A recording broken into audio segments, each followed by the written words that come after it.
Dave here. I can't believe it, but my little Coleman UT400 already has just over 1,100 miles. I've owned it about a year and 3 months.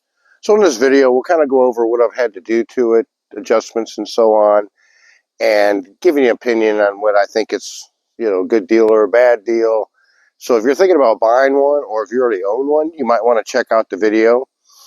There'll be some screenshots, and I'll put some footage at the end of some of the stuff I've done. I'm actually kind of surprised what it's actually capable of. Remember, this is only about an $8,000 machine. It is made by Hyson, so it comes under many different names. This particular one is the one that I got through Tractor Supply. So stay tuned, and we'll go over a few things with it. Alright, so let's just start out by doing a quick walk around with it. It's actually in pretty good shape. I just recently upgraded the winch. There's a video I'm putting together on that as we're speaking now. The windshield's getting a little out of shape. I tried to take a heat gun to it and fix some of the issues in it. First, the buffing wheel, and I kind of screwed it up, and I mounted my GoPro camera up here, and I had to take it off because it interfered with the windshield. So I'm either going to buy another windshield or maybe just get a piece of plexiglass and put it in. But for overall, I mean, it's in really good shape, I believe. It hasn't fallen apart. I took the stickers off. They were all starting to hang off anyway, so I just kind of peeled them off. This was a repair I had to make in the last video. I just kind of JB welded that bolt in there. Haven't had to mess with it since. It works fine. I haven't gotten around to taking this one out and JB welding it in. I haven't even had to tighten it. I just noticed that this bolt down here for the roll bar is missing.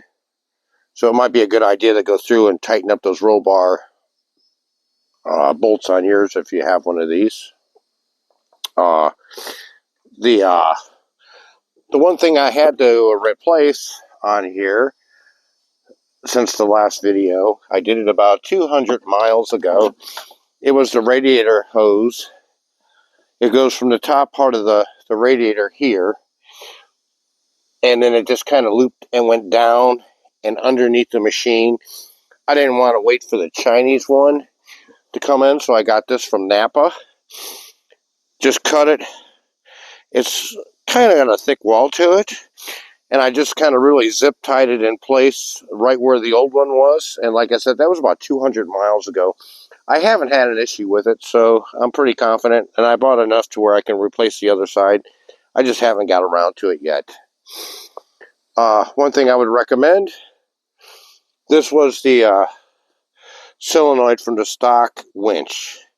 You can see how rusty the connections all got. It's mounted on the firewall, and it came with these type rubber connections that are covering all these connections, so you don't notice how bad a shape they are until it fails or you actually physically look at it. So this is mounted up in this area here on the firewall. So I would recommend you pulling those boots off, checking those connections, possibly cleaning them, and then greasing them real well. Those rubber boots hold in the moisture and mud, and you'll end up with these rusted connections that fail when you need them most. The other thing that has happened since the last video is I hit a pretty good piece of cement block. I blew the bead on the tire and I bent the rim. I took a hammer to it and straightened it out. The inside part of the tire didn't break the bead, so I had a flat tire, but these are real thick wall tires, and they only hold about 10 to 11, maybe 12 pounds of air anyway. But I was able to drive it home. I just stuck it in four-wheel drive, and I drove it home for about a mile, maybe a mile and a half in the dirt. And I was able to get the bead to reseal, and I haven't had to mess with it. That was about 100 miles ago. I hit a limb, and I knocked I hit this light here, and it loosened it up, and the bolt fell out of the bottom of the light. I just haven't had a chance to replace it yet. It took a while to get a replacement bolt. That's the new winch solenoid installed. might not be able to see, but the connections are greased. I didn't put the boots back on it. That's the stock wiring, and the boots burned off when the wires melted. Still got a little bit more zip tying to do on it and stuff. I just finished it. That's a whole nother video. But overall, I mean, this thing has been an absolute blast. Oh, the other thing I had to do, at about 1,000 miles, I had to adjust the valves. It was getting hard to start, and it wouldn't go idle until it actually got the temperature. I'll make a video. I came up with a quick way to do that. It took me about 15 minutes, and starts right up and idles fine. And there you can see the mileage on it. I'm at 1,162 miles. So like I say, everything else has been hanging out pretty good. I haven't had to replace anything or do any major repairs.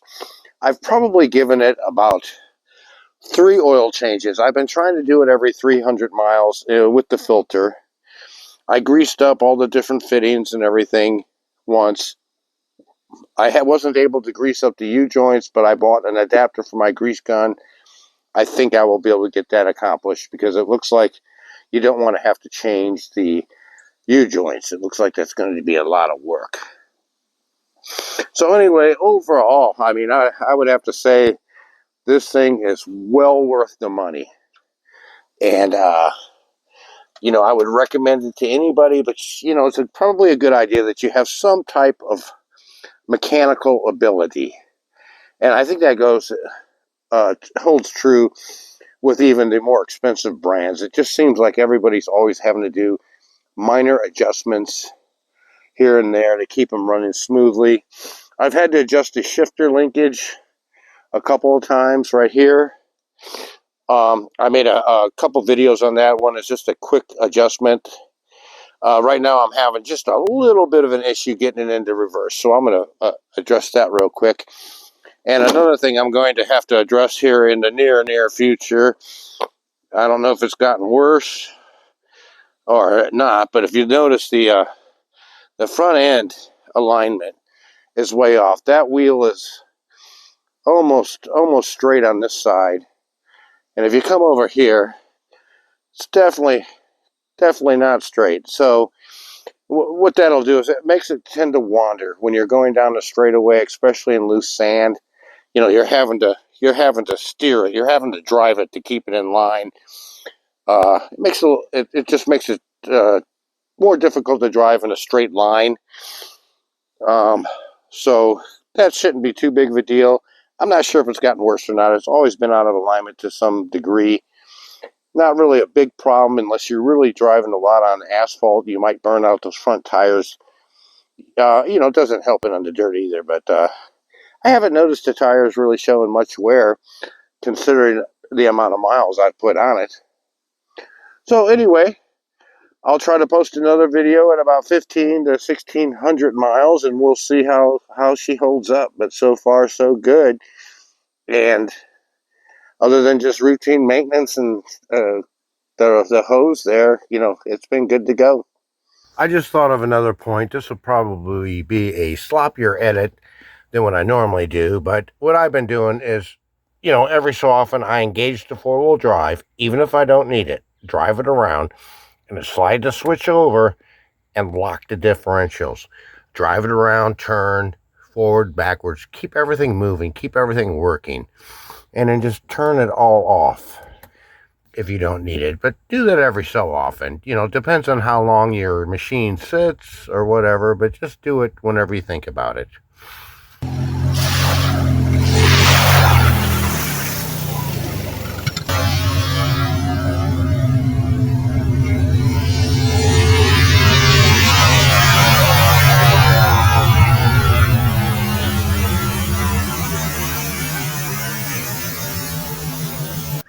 Hello, Dave here. Please like and subscribe to the channel. I would really appreciate it. Thank you.